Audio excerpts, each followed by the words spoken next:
ఆంధ్రప్రదేశ్ ఉద్యోగులు అమరావతికి వెళ్లేందుకు అనువుగా ప్రత్యేక రైలు ప్రారంభంగానుంది. సికింద్రాబాద్, విజయవాడల మధ్య తిరిగే ఈ రైలు ప్రయాణం కేవలం 5 గంటలు మటుకే. 2 రాజధానుల్ని కలిపే ఈ ట్రైన్లో 14 బోగీలు ఉండబోతున్నాయి.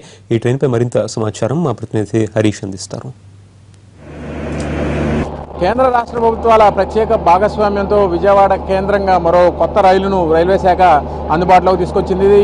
ఈరోజు రాత్రికి ఈ రైలు ప్రజలకు అందుబాటులోకి రానుంది. విజయవాడ అదేవిధంగా సికింద్రాబాద్ మధ్య నడిచేటువంటి రైలుకి రాష్ట్ర ప్రభుత్వం, ఏపీ ప్రభుత్వం ప్రతిష్టాత్మకంగా తీసుకుని ప్రస్తుతం ఈ రైలుకి సంబంధించినటువంటి ఏర్పాట్లు జరుగుతున్నాయి. ఈ రైలు రాష్ట్ర ప్రభుత్వం ప్రతిష్టాత్మకంగా తీసుకోవడంతో కేంద్ర ప్రభుత్వం అదేవిధంగా రైల్వే శాఖకి సంబంధించినటువంటి అధికారులు ప్రత్యేకమైనటువంటి దృష్టి సారించారు.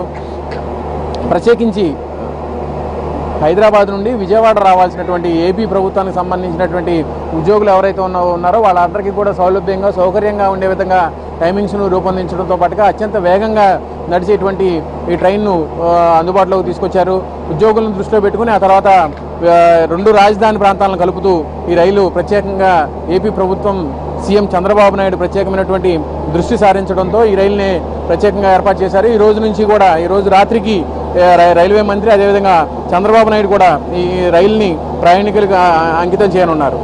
మరోవైపు చూసుకుంటే కనుక రైలుకు మాత్రం ప్రతిష్టాత్మకంగా ఇంటర్సిటీకి సంబంధించినటువంటి ఏదైతే విజయవాడ అదేవిధంగా సికింద్రాబాద్కి సంబంధించినంత వరకు కూడా ఇంటర్సిటీకి సంబంధించినటువంటి ఎక్స్ప్రెస్ రైలును ఏర్పాటు చేశారు. దాదాపు 5 గంటల్లోనే ఈ రైలు ప్రయాణికులకి అందుబాటులో ఉండే విధంగా అటు ఉద్యోగస్తులు ఎవరైతే కేంద్ర ప్రభుత్వానికి అదేవిధంగా రాష్ట్ర ప్రభుత్వానికి సంబంధించినటువంటి ఉద్యోగులు ఎవరైతే ఉన్నారో వాళ్ళందరికీ కూడా ఈ రైలు ఉపయోగంగా ఉండేటువంటి పరిస్థితి.